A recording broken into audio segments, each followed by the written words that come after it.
안녕하세요. 이해의 끝이 얼마 많지 않았네요. 이맘쯤 되니 더 열심이라는 단어가 미안해지고 유난히 올해는 허덕이며 산 것 같아 믿음의 부재였나 생각하며 다시 신앙을 점검해 봅니다. 그래도 서 있게 하신 주님을 생각하며 감사하고 있습니다. 오늘 제목은 부끄러운 인생. 언젠간 가장인 집사님께서 부끄럽게 고백하는 것을 들었습니다. 자기는 이 나이 되도록 뭐 하나 자랑스럽게 내놓을 것이 없는 인생을 살았다고 말합니다. 단지 가정 하나 지킨 것밖에 없다고 합니다. 그런데 저는 말해드렸습니다. 세상에서 가장 큰 일을 한 것이라고.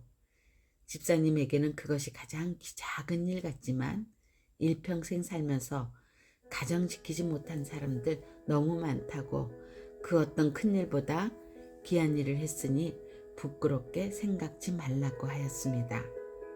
많은 사람들을 만나면서 느끼는 것이 있습니다.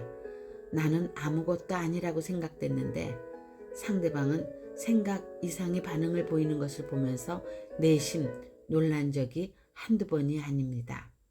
남들보다 학력이 떨어진 것에 대한 열등감 때문에 모든 것을 유능하게 잘하고 있으면서도 자신이 하는 일에 대하여 부끄러워하는 사람이 모습 많이 봅니다.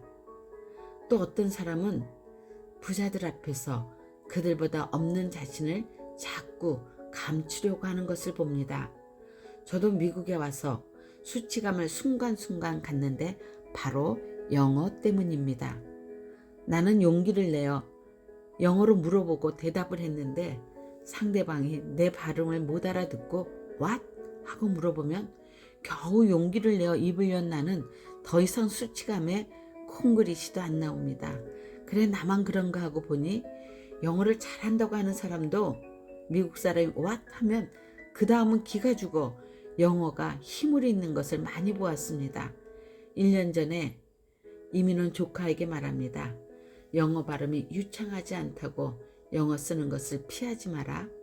콩그리시도 자신 있게 말하는 사람이 더 멋있고 그 발음을 미국 사람들도 다 알아듣더라. 우리나라 반기문 유엔 사무총장도 발음은 콩그리시인데도 세계 모든 사람이 다 그의 연설을 알아듣고 끄덕이고 박수를 보내는 것을 보았다고 하였습니다. 영어를 해야 하는 순간에 숨지 말고 부딪히고 수치감을 갖지 말라고. 이것 말고도 우린 삶 속에서 찾아오는 일로 인해 어느 날은 자식이 부끄럽고 어떨 때는 함께 사는 남편이 부끄러울 때가 있으며 아님 아내가 부끄러울 때도 있으며 내가 다니는 교회가 부끄러워 어느 교회 다니냐고 물으면 그냥 조그만 교회 다닌다고 교회 이름을 머뭇거리는 사람도 보았습니다. 부끄러운 것이 많을수록 자신감을 잃어버리게 됩니다. 하지만 하늘에 계신 내 아버지께서는 이러한 삶이 부끄러운 것이라고 결코 말씀하시지 않습니다. 이것을 통해서 하나님의 율례를 깨닫기를 원하고 계십니다. 사도 바울은 빌립보서 4장 11절 12절에 내가 궁핍함으로 말하는 것이 아니라 어떠한 형편에든지 내가 자족하기를 배웠노니 내가 비천에 처할 줄도 알고 풍부에 처할 줄도 알아. 모든 일에 배부르며 배고픔과 풍부와 궁핍해도 일체의 비결을 배웠노라 말씀하셨습니다. 바울과 같이 일체의 비결을 깨달을 수 있다면 나는 어떤 삶 안에 있든지 자유를 누릴 수 있는 자입니다. 그런데 정작 우린 부끄러워해야 할 모습에선 무감각하게 느끼지 못하고 살아가고 있습니다. 부산에서 집회를 마치고 늦은 밤에 새마을을 타고 집으로 돌아오는 길에 문득 먼저 간 아들이 생각이 났습니다.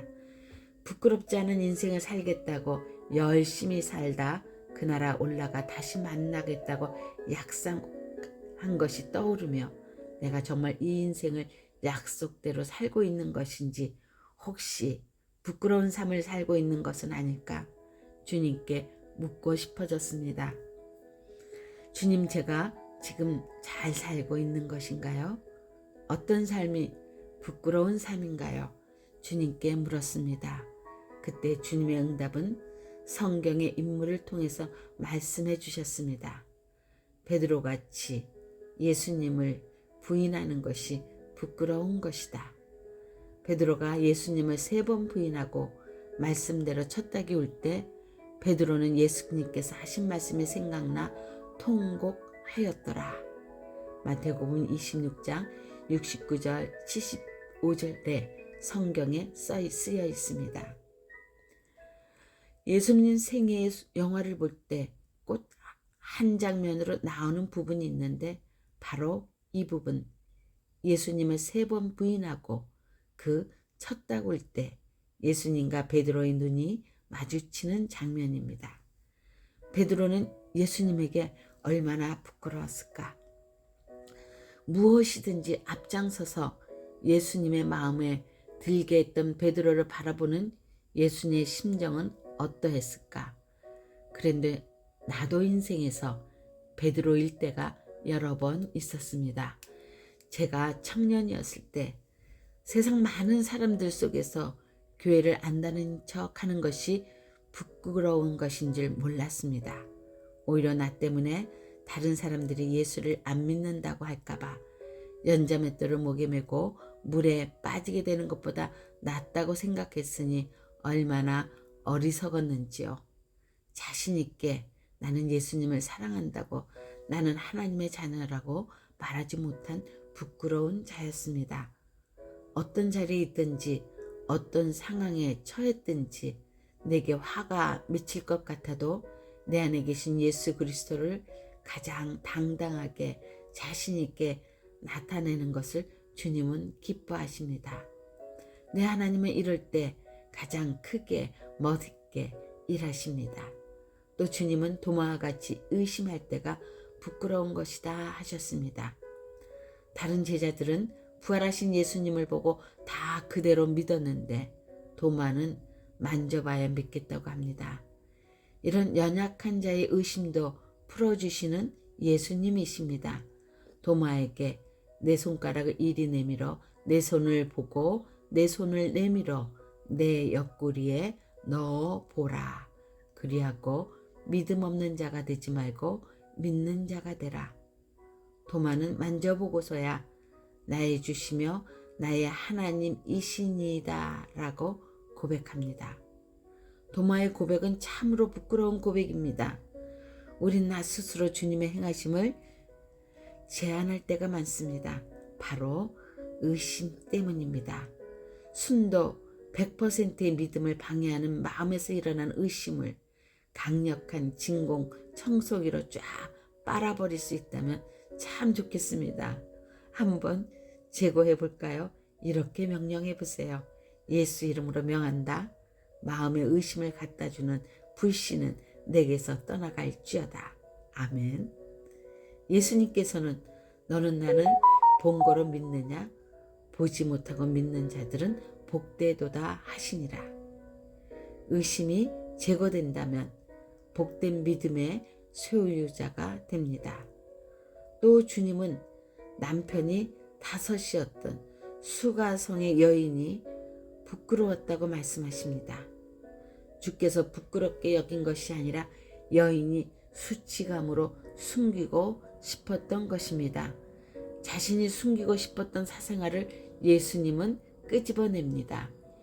예수님 앞에서는 사생활이 드러나도 부끄럽지 않은가 봅니다. 이 여인은 도망가지 않았습니다. 주여 내가 보니 선지자로소이다. 주 앞에 무릎 꿇는 역사가 일어났습니다. 주님 앞에서는 나의 부끄러움을 감추는 것이 부끄러운 행동입니다.